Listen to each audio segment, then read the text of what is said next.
박근혜 정부의 세일즈 외교, 청와대가 성공적인 해외 자본의 투자 유치를 자랑했던 해외 순방의 성적표가 오늘 공개됐습니다.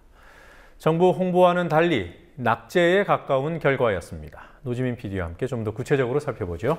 어서 오십시오. 안녕하십니까. 네, 박근혜 대통령의 세일즈 외교 성적이 어땠습니까? 네, 청와대는 그동안 박 대통령의 세일즈 외교로 수억 달러의 해외 자본을 유치해왔다고 홍보해왔는데요. 하지만 실제 성과는 그리 좋지 않았습니다. 화면 보면서 좀 더 구체적으로 설명드리겠습니다. 네. 지금 보시는 화면은 민주연합 홍영표 의원이 공개한 무역투자진흥공사의 자료를 분석한 결과입니다. 먼저 청와대는 미국의 7개사에서 3억 8천만 달러의 투자를 이끌어냈다고 발표했는데요. 실제 유치액은 1%도 안 되는 8만 9천 달러였습니다. 또한 EU 국가의 경우 5개사에서 3억 7천만 달러를 유치했다는 청와대 발표에 비해서 실제로 투자가 이뤄진 금액은 9%에 불과한 4,300만 달러로 기록됐습니다. 그러니까 EU는 9.1%, 또 미국 같은 경우에는 0.1도 안 되고 0.0023%였어요. 그렇습니다. 네. 박 대통령이 그 세일즈 외교를 주창하면서 사실 해외 순방을 빈번하게 다니지 않았습니까? 어느 정도였습니까? 임기 대비 빈도로만 따지면 최다 수준입니다. 역대 대통령들의 해외 순방 횟수를 비교해봤는데요. 김대중 전 대통령의 경우 임기 중 23회로 연평균 4.5회, 노무현 전 대통령의 경우 27회로 연평균 5.4회였고요. 이명박 전 대통령은 49회, 연평균으로도 10회에 가까운 횟수였습니다. 한편 박근혜 대통령은 취임 이후 19개월간 총 18번, 그러니까 한 달에 한 번꼴로 해외 순방에 나섰습니다. 네. 그러니까 자주 나가서 성과가 있으면 그나마 다행입니다만 세일즈 외교의 성과는 낙제점이라는 거죠. 자, 뭐 재임 기간 중에 외국에 자주 나갔던 이명박 전 대통령이 퇴임한 이후에도 외국에 나갑니다. 이 전 대통령은 쯔엉떤상 베트남 국가주석의 공식 초청을 받아서 베트남을 방문하게 됐습니다. 이번 방문엔 홍석우 전 지식경제부 장관, 한미숙 전 청와대 중소기업비서관, 박석환 전 외교부 차관이자 전 베트남 대사, 그리고 중소기업인 20여 명 등이 동행했습니다. 이 전 대통령과 방문단은 오늘부터 4박 5일간 양국 간 경제 문화 교류 방안을 논의하고 또 현지 교민들과의 간담회도 가질 예정입니다. 네, 취재 비용만 충분하면 동행 취재를 해보고 싶습니다. 박 대통령에 대한 지지율이 몇 주째 하락세를 이어가고 있습니다. 어느 정도나 떨어졌습니까?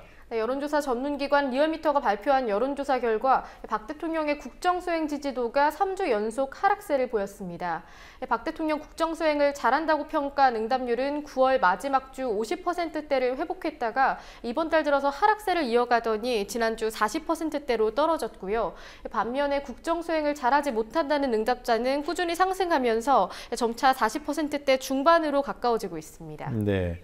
이렇게 하락하고 있는 주요한 원인 어떤 점이 거론되고 있습니까? 리얼미터 측은 여권 내 개헌 관련 논란 그리고 남북 간 경색 국면이 부정적인 영향을 미쳤다고 분석했습니다.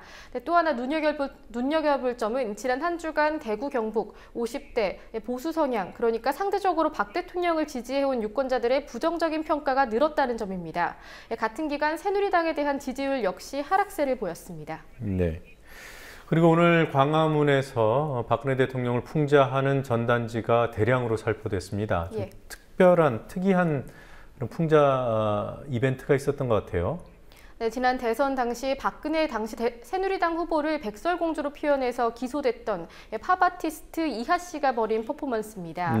오늘 오전 광화문 내거리 동화면세점 옥상 위에 올라간 이 씨는 자신의 풍자 포스터들을 살포했는데요. 지금 나오고 있는 바로 그 그림이군요. 맞습니다. 이 그림을 보시면 박근혜 대통령은 영화 웰컴 투 동막골 여주인공처럼 머리에 꽃을 꽂고 있고 또 작품의 상단과 하단에는 각각 현상범, 미친 정부라는 뜻의 영문이 표기됐습니다. 네. 자, 이 포스터를 그냥 그린 것도 아니고 대형 건물 옥상에 올라가서 대량으로 살포했습니다. 어떤 의미를 담고 있습니까? 이 씨는 한 언론과의 인터뷰를 통해서 자신의 입장을 밝혔는데요. 언론과 표현의 자유가 억압당하고 있다면서 독재 정권이라는 생각이 들어서 정권을 지명소배하는 전단을 뿌렸다고 밝혔습니다. 하지만 전단을 뿌리던 이 씨는 건물 보안요원에게 제지를 당한 뒤에 현장에 출동한 경찰에게 붙잡혀 체포됐습니다. 또한 당시에 동행 취재를 하던 한 언론사의 기자 역시 함께 연행된 것으로 전해졌습니다. 네, 주간 경향의 기자더군요. 그렇습니다. 옥상에 같이 올라갔다가 함께 연행이 된 거군요. 맞습니다. 그리고 방위사업청 출신 인사들이 방산업체에 가는 일들은 뭐 많이 알려져 있습니다. 근데 지켜야 될 규정이 있죠. 그걸 어겼다고 하더군요. 예, 오늘 민주연합 안규백 의원이 방사청 자료를 분석한 결과 방사청 소속 예비역 대령 4명이 방산업체에 불법 취업했다고 밝혔습니다. 먼저 관련 사례들을 몇 가지 보시겠습니다. 네. 예, 전 방사청 해상감시사업팀장이었던 A대령, 그리고 전 방사청 산하 국방기술품질원에서 기술평가부장을 맡았던 B대령, 이 두 전직 대령은 각각 방산업체에서 항만감시체계 기업 기술 자문, 또한 초기함 관련 기술 자문을 했는데요. 예, 그 결과 공직자윤리위원회에 의해서 제재를 받았습니다. 네, 취업 제한 및 취업 제한 위반으로 고발을 당했군요. 예, 그렇습니다. 또 다음 사례를 보시겠습니다. 전 방사청 체계통합사업팀장이었던 C대령과 화력전술통제사업팀장이었던 D대령은 2011년부터 방산업체의 지휘통제 자동화 분야에서 현재까지 계속 근무하고 있는 것으로 전해졌는데요. 이들 역시 공직자윤리위원회에 의해서 임의 취업으로 과태료 부과라는 처분을 받았습니다. 네, 그러니까 현행법상 불법 취업이었다는 얘기군요. 예, 공직자윤리법 제17조에 따르면 퇴직 전 5년 동안 소속됐던 부서의 업무와 관련 있는 업체에는 2년 동안 취업을 하지 못하게 되어 있습니다. 다만 취업을 해야 할 경우에는 공직자윤리위의 승인을 받아야 하는데요. 또 방사청은 공직자윤리위 심사 요청 전에 또 자체적인 심사를 강화하겠다면서 취업심사위원회를 설치하기도 했습니다. 하지만 앞서 보여드렸던 사례들이 감사원에 의해서 뒤늦게 밝혀졌다는 사실에 비춰볼 때 국방부의 대책이나 법률은 사실상 유명무실했던 것으로 증명됐습니다. 네, 새정치민주연합 신경민 의원이 2년 전이었죠. MBC를 상대로 정정보도 청구를 하지 않았습니까? 예. 결과가 어떻게 됐습니까? 네, 민주연합이 오늘 밝힌 내용인데요. 대법원이 지난 15일 신경민 의원의 승소 판결을 내렸습니다. 네, 민주연합 신경민 의원은 지난 2012년 자신에 대한 MBC 보도가 허위라면서 손해배상 및 정정보도 청구 소송을 제기했고요. 2년 만에 승소한 겁니다. MBC는 지난 2012년 10월 이른바 신경민 막말 파문을 보도했습니다. 국정감사에 출석한 신 의원이 MBC 간부의 학력 등을 비하했다는 내용이었는데요. 잠시 보시겠습니다. 막말을 쏟아냈습니다. 신 의원은 이어 보도국 간부들의 실명을 하나씩 거론하며 비하하는 말을 이어갔습니다. 또 특정인을 향해서는 출신 지역과 지방대학 출신임을 비하하는 듯한 비난을 이어갔습니다. 다른 간부의 출신 고교까지 거론합니다. 하지만 재판부는 지난 15일 MBC의 보도가 진실한 사실을 보도한 것이라고 할 수 없다면서 MBC가 신 의원에게 2천만 원을 배상하고 정정 보도를 해야 한다는 판결을 내렸습니다. 네. 정정보도문을 좀 보죠. 예. 오늘 인터넷 홈페이지에 올린 정정보도문이 있더군요. 예. 네, 지금 해당 관련됐던 문제 보도 제목이 있고요. 관련된 정정보도라고 고지가 돼 있습니다. 그런데 대법원 판결에서 이런 정정보도문을 요구한 겁니까? 네, 대법원은 뉴스데스크와 뉴스투데이, 그러니까 앞서 보여드렸던 이런 방송을 내보낸 프로그램에서 직접 정정보도를 해야 한다고 판결했고요. 네. 만약에 이것을 어길 시에는 매일 200만 원씩의 간접 강제금을 부담해야 한다고 판결했습니다. 네, 앞서 보신 신경민 의원에 관한 보도는 2012년 10월 예. 일주일에 거쳐서 6번이나 보도되는 이례적인 사안이었습니다. 네, 그렇습니다. 네, 그러니까 뉴스데스크하고 뉴스투데이 관련됐던 프로그램이 직접 정정보도를 해야 된다는 얘기죠? 예, 맞습니다. 네.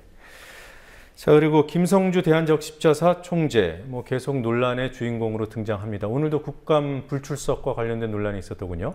네, 김 총재는 지난 17일에 해외 출장으로 인해서 23일 국감은 출석할 수 없다, 이런 입장을 밝혔습니다. 그런데 인재근 의원이 알고 보니 그 해외 출장 장소가 유럽이나 아프리카도 아닌 중국 베이징이었다고 지적했는데요. 오전에 회의를 갔다가 오후에 국감을 갈 수도 있는 충분한 시간이라면서 김 총재를 비판했습니다. 한편 김 총재는 대한적십자 취임 직후 적십자를 모독했다는 비판을 받고 있습니다. 김 총재는 지난 16일 취임식 당시에 적십자 회비를 왜 안 냈냐는 기자들의 질문에 대해서 대한적십자가 그만큼 머릿속에서 잊혀진 봉사단체가 됐다라고 말하면서 총재로서의 자격이 있느냐, 이런 비판을 받고 있습니다.